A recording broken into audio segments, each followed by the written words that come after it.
Hi and welcome to the Personal Wellness Studio. My name's Eric Simpson, and this week I'd like to share with you some information to do with controlling your hormones in order to be able to either lose weight or maintain the weight you're currently at.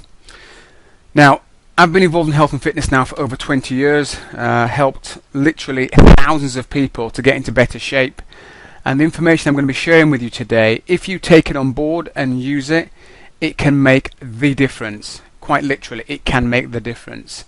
So now might be a good time to grab a pen and paper, hit the pause button, come back and make a few notes. Because I say what I'm going to be sharing with you can quite literally transform your health and your life. The first slide you're looking at, mistake number 2, I say it's taken from a presentation I normally deliver live as part of a workshop. But mistake number 2 is, for a lot of people, is following the diet plan rather than eating for good health. And the classic is, for most women, typically, they'll be counting the calories. And it's quite feasible for you to lose weight on 1,200 calories a day that comes to you in the form of chocolate cake. And as nice as that may sound, you probably appreciate there's not a lot of health benefits for that. It may feel good at the time if you're feeling particularly hacked off to eat that kind of amount of cake, but you and I both know long term that's not going to serve you well. Flip side of the coin is, if you eat healthily, you can consume the same amount of calories, feel far fuller for longer, improve your health, and easily reduce your weight. Or if you want to maintain your weight, you can just increase the amount of food you're eating, and you'll increase or maintain the weight you're currently at if you're at an ideal weight. But let's just kind of assume you're trying to lose weight. So I want to share with you the next slide, which is, it looks like a complicated diagram here, but it really isn't. I'm going to go through each part of this. First thing to note is, top left you've got hormones, top left. And really, your habits, your behaviors are, for a large part, driven by your hormonal balance. If your hormones are out of whack, that's going to have a direct impact upon your behavior. So by balancing out your hormones, you're better able to carry out those things that you intended to do. If your hormones are out of whack and they're up and down, you may still have those good intentions, but your hormones are so powerful and have such an impact on your behavior that if they're out of whack, you're going to behave in a way that's going to satisfy that hormonal demand, whatever that demand has been placed upon you, whatever that demand happens to be. So by balancing them out, it's going to enable you to follow through on the actions that you intended on doing. Hopefully that makes sense. So let's just take a look at this diagram and explain it in a bit more detail.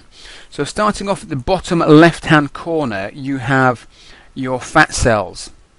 Now, again, assuming you're carrying excess weight, fat cells, you want to be able to reduce that down to what you can see on the right-hand side. So you want to be able to burn those fat cells off and reduce them down to what you can see on the right-hand side. So what should happen with a normal individual that's following a balanced diet is, if they are overweight as a result of a poor diet and then they start to follow a more nutritionally balanced diet, what should happen is, you see the dotted line that has leptin next to it. What should happen is, the fat cell should secrete a hormone called leptin, which goes up to the brain, specifically the hypothalamus. That then sends down another message back down to the fat to say, yep, you know what, it's fine to burn some fat. And as a consequence of that, you get a reduction in your body fat cells, you get a reduction in weight, you get a reduction in size. All makes perfect sense, I hope. So just to sort of say that again, fat cells secrete a hormone called leptin. The leptin goes up to the hypothalamus, part of the brain. That receives that hormone at a receptor site. It then sends a message back down to the fat cells to say, yep, absolutely fine, you can afford to burn some fat, some body fat. And the whole process takes place. Now, that's what should happen. What typically happens with a lot of people who are struggling with their weight, and I hear them say, well, I'm following a balanced diet and I just can't seem to shift any weight. Hopefully what I'm about to explain will give you a bit more clarity and a lot more understanding as to how weight loss actually occurs. So on the right hand side you have a pie chart there showing a breakdown of somebody's diet: fat, protein and carbs. And you can see from this diagram that this particular diet is very heavy in carbohydrates, a lot of carbohydrates. Here's the thing to understand about carbohydrates that differentiates it from fat and protein. Carbohydrates are the only what we call macronutrient that trigger the release of insulin. Fat and protein don't do that. Carbohydrates do, whether they are simple carbs or complex carbs. Doesn't really matter which one. Obviously the complex carbohydrates have less of an effect upon increasing insulin levels compared to simple carbohydrates, i.e. your donuts, your crisps, your biscuits, those sorts of foods. So when you have a diet like this that's heavy in carbohydrate, you have an increase in insulin. So that line, that arrow going up from the carbs on that diagonal is the insulin line. So when you get that increase in carbohydrates, you get a trigger which increases the level of insulin in your blood system. When you have that increased level of insulin in your blood system, that's going to have a negative effect in terms of allowing that other hormone, the leptin, to get through to the receptor site on the brain, the hypothalamus part of the brain, to tell the body that it's fine to burn fat. Insulin effectively blocks out the leptin from being able to deliver that message. So as a consequence of that, you end up hanging on to body fat. There's another it's kind of like a double whammy this, because not only do you increase your insulin levels, so you're blocking out the leptin, you also, if you look above this pie chart between the fat and the protein, you've got another hormone there called ghrelin. Ghrelin is a hormone that is released from the stomach lining when you eat carbohydrates. Carbohydrates triggers the release of ghrelin. What does ghrelin do?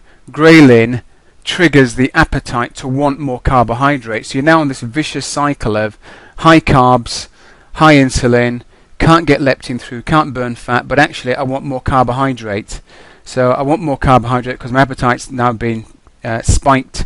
You eat more carbohydrate, you get more insulin. So it's a bit of a vicious cycle. So the way to break this cycle, if you want to use that term, breaking, if you want to break the cycle, it's simply a question of reducing the amount of carbohydrate intake you have in your diet. And when you reduce that amount of carbohydrate intake, you keep the insulin levels down and you allow the leptin to get through, receive it or send its message, deliver the message, and then you get the message back to the fat cell saying yes, you can burn fat. And it really is as simple as that. Could go into a lot more detail, but I won't. But if you understand that basic diagram and you can start to apply that, you're going to find that losing weight becomes far easier than it possibly ever has in the past, almost effortless. Hopefully found that of use. I have tried to keep it pretty simple. If you do have any questions about this topic at all, then please feel free to contact me either via email or Facebook or however you typically communicate with me, and I'll gladly follow up with some additional information if I've left any areas out that you want answers to. But until next week, take care and bye for now.